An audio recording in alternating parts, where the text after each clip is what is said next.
guess just get started. Can you give us an update on Jalen? Don't have one more than the statement we made yesterday, but had an injury at the end of practice on Monday. Lower body injury. When we know more, we'll let you guys know more. But in the meantime, it's college basketball, college athletics, and this is why you have depth. We have excellent depth in the front court, and for whatever time we're without him, our guys will be able to step into whatever role that he was going to fill here early. In the meantime, what kind of opportunity is this for Tyler McKinley to, get his chance and show what he can do? I think it's an opportunity for everybody. It's certainly Jalen was going to demand a certain role and certain level of playing time here early. And so I think it's easy, from your perspective to look at it as just a straight position-to-position thing where, okay, maybe Tyler and Jalen play the exact same position in your eyes from the outside, and you go, okay, well, here's the guy that fills that. But I think anytime you're without a very key player, I think it's a collective thing where you could actually fill that void with Keyshawn Tiller, because there's so much lineup versatility with our team, and the game has changed so much. It's not like when a guy that plays the four, isn't available, that you have to play another four. So I think there's a lot of opportunity for everybody to maybe have a little bit bigger of a role. Tyler McKinley's certainly one of those guys. College preseason has changed dramatically. Can you explain playing Michigan and Arkansas? It used to be you play a smaller school, and they were kind of like two gimme wins, and these are two very challenging games. What do you expect to get out of them? Well, my concern, Scott, is probably different than everybody that'll be paying attention to it. It has nothing to do with winning or losing. Certainly there's a competitive nature to everything we're doing, and when the ball goes up, you're trying to win every possession. But I've watched zero tape on the University of Michigan. You guys think about that. If we had a real game, you think I'd ever stand in front of you, and I've not watched no tape. I've watched zero tape. This is a tool to develop our team, and that is the number one aspect of these exhibition games. They are tools for our team's development. We're going to sit here in January. If we win by 150 on Friday night, you guys will not care in January. If we lose by 150 on Friday night, you guys will not care. It doesn't really matter. Listen, from a fanfare perspective, it's great. You get a chance to see our team for the first time and all that. But for us, within our locker room and within this organization, it is a tool to improve, to learn our team, to get out there against a different jersey. And I love that they've opened these. They used to be secret scrimmages. I love that they've opened them up because now it's also a tool to get out in front of people with the lights on, which is something that we need to deal with early on in the year. So I view these as opportunities to develop our team. Guys, we have really good practices some days. We have really bad practices some days. They're all really good for our development as a team.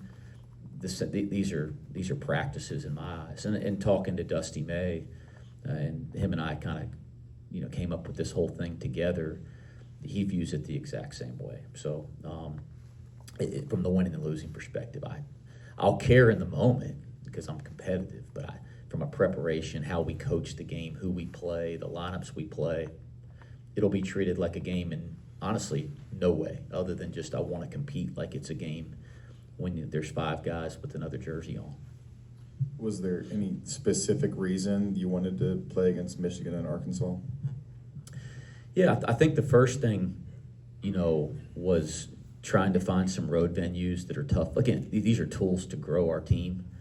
And so finding some road venues against great teams, those are teams that are predicted to win championships and go to Final Fours in the preseason. So I think it's a good litmus test against great talent. And then play on the road. And I think they're both football weekends at both schools. So that was strategic in mind. It wasn't to try to win the game and get everybody excited about how great we're going to be. It's actually to work on becoming a team that can compete night in, night out in the Big 12, and these are Big 12 type games. Coach, you mentioned Tyler McKinley a couple minutes ago. Obviously, enough off-season with him, kind of coming back from the injury. Walk us through what this off-season was like for Tyler and himself, and then Halveen as well, to come in and get the progression he's made this off-season. Well, Tyler just being able to put those days together, which we didn't get the chance to do last year, has been great. You can see all the stuff we were excited about when he committed to us. Guys, it feels like 2.5, 3 years ago. To all the excitement from that, you're seeing why we were so excited again, because he's just a terrific young player. He has terrific awareness. He's got a knack for the basketball. Like the rebounding is real. He's a terrific passer, decision maker. So, and he's such a bright player for his age. So just having the ability to put days together, you can finally see those things in a Cincinnati uniform. That's been fun, and we look forward to that continuing. Halveen's just the example of like player development within the program. You know, we really value that. He's a guy that just puts his head down and works, and his improvement from this time last year till now is pretty remarkable. Do you lose anything doing these exhibition style?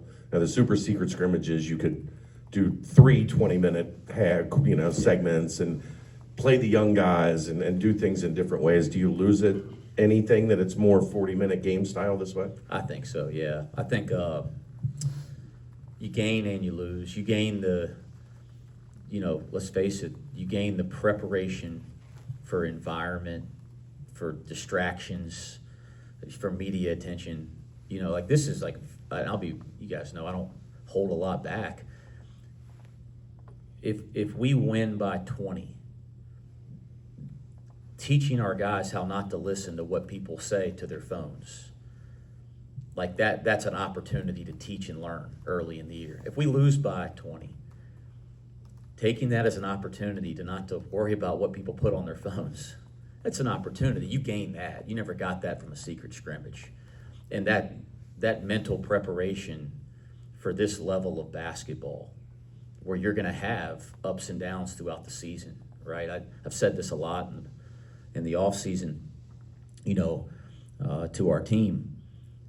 Let me make you guys a promise for your anxiety. There's going to be you don't have to worry about having some bad days. This is the Big 12. Every single team in this league is going to have some bad days. So don't worry about what happens when that happens. It's going to happen. Let's prepare for it. And let's respond to it, and then let's start doing the work early for that. And then let me tell you, you don't need to worry if we're going to have some good days. Don't worry, man, is it ever going to be good? Oh, we're going to have some great days. Let's prepare for it. So you gain that from these scrimmages. You gain how to learn to deal with whatever happens. And, we're going to big-time environments against teams that have high expectations. So that could be really good. They could feel really good when it's done, or they could feel really bad. Either way, to me, it's a learning opportunity and tool, and that's going to help us in January and February. That's the whole idea. What you lose is what you said, the ability to do more than 40 minutes. Whether it's, you scrimmage with a friend that's a coach and you do some situations, right? Hey, we're going to go our ball with a minute left, tie game, and let it play out from there. We're going to do side-out plays down 2, up 3. You lose the ability to do that.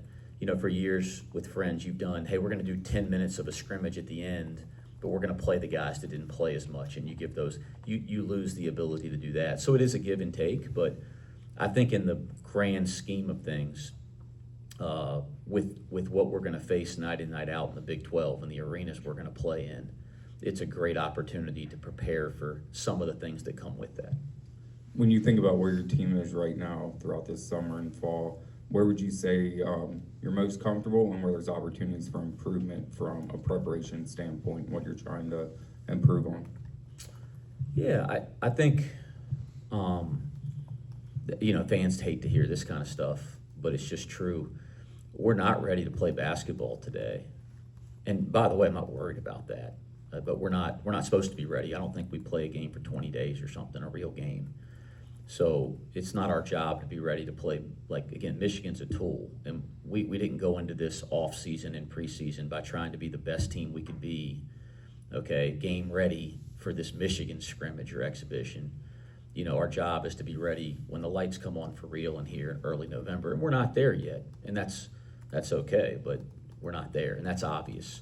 And we're not supposed to be, right? We have so many new faces, and we're still trying to figure out lineups and adjustment. Now you lose Jalen here for some time.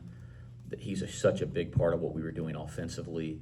Now we got to make some adjustments there. And so all this is okay, but we're not ready to play a game, and that's fine. I would imagine most coaches in college basketball feel like that.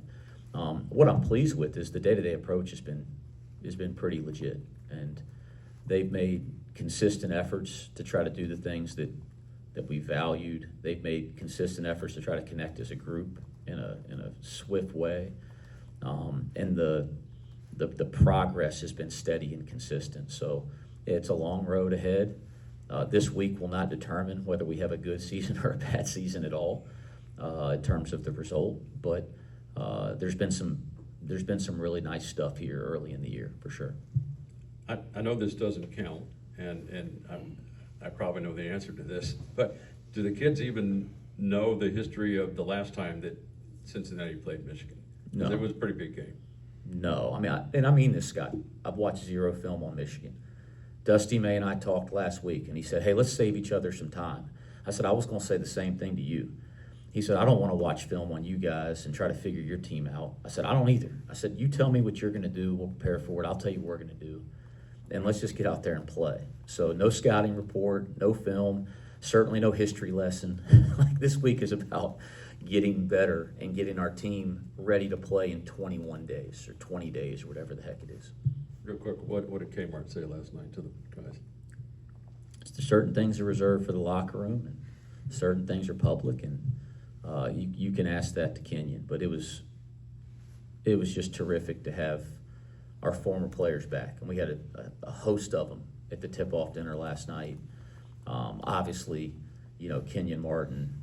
When you think about Cincinnati basketball, there's a handful of players that come to mind first, and there's a large amount of players that have contributed, right, like to what Cincinnati basketball represents. But there's a handful that just come to top of mind, and in the modern era, it starts with Kenyon Martin. So,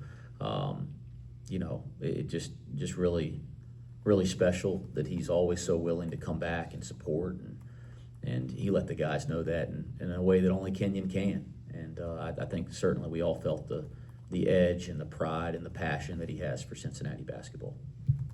A lot of new faces, but one of the guys people probably know the least about is Jordy Rodriguez. What have you seen from him so far, and how do you think he kind of fits in with this group, even though he got here a little bit late? You just see that he's played professional basketball. It's so clear. I've coached so many guys that came from Europe to make the adjustment to college basketball, and it's always an adjustment. We saw this with Halveen last year, most recently, but it's always an adjustment.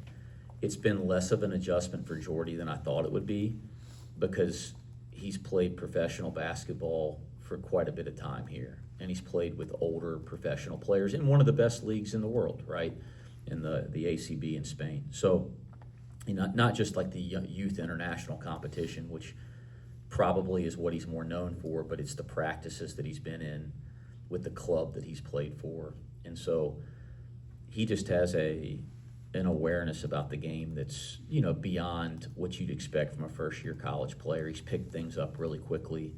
I do think the physicality of our game and the speed of our game is going to be an adjustment for him, but some of the areas that, most people adjust to in year one of college basketball, he's a little further ahead. In your experience with the scrimmages and now the exhibitions, you talk about you love to compete. Have you ever had to hold yourself back from trying to go after the result, or is it all? Sure. Are you able to stay committed to what you want to do? That's funny. Good self-awareness question. Yeah, heck yeah. You guys know. Love competition. So yeah, I think that's as you mature as a coach and you evolve, just making sure you see the big picture and understanding that this isn't, we're not accomplishing anything by having the best preparation for the Michigan exhibition. The idea of this is to help us prepare for the season. And so how do we utilize that in the best possible way to make us the best Big 12 team? And that might not be what a fan wants to see, because you want to turn on and see Cincinnati basketball humming. But when we were humming against Ohio State here in our exhibition last year, I don't remember anybody talking about that in March on Selection Sunday.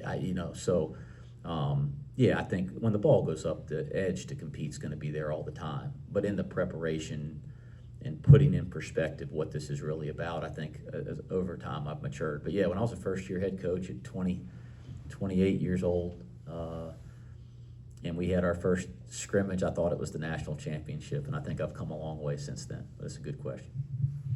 Coach, obviously Chad mentions Jordy Rodriguez. Lucas Atari is another guy who came along kind of late in the summer. Just what have you seen from him this summer and his progressions as well? He hasn't been medically cleared yet, and so I can't really make a comment beyond that. But he's never been medically cleared by our medical staff, and there's a process there. It's for the right reasons, and I trust our medical staff implicitly. Anything else? Wait a minute. Make it official. If Jalen were to be in a medical redshirt situation, is there any opening on the roster? I know you got Hal Bean late. Anything like that you would consider? I don't have any update on anything roster at this time. There's nothing to talk about there. Thank you, Coach. Thanks, Coach.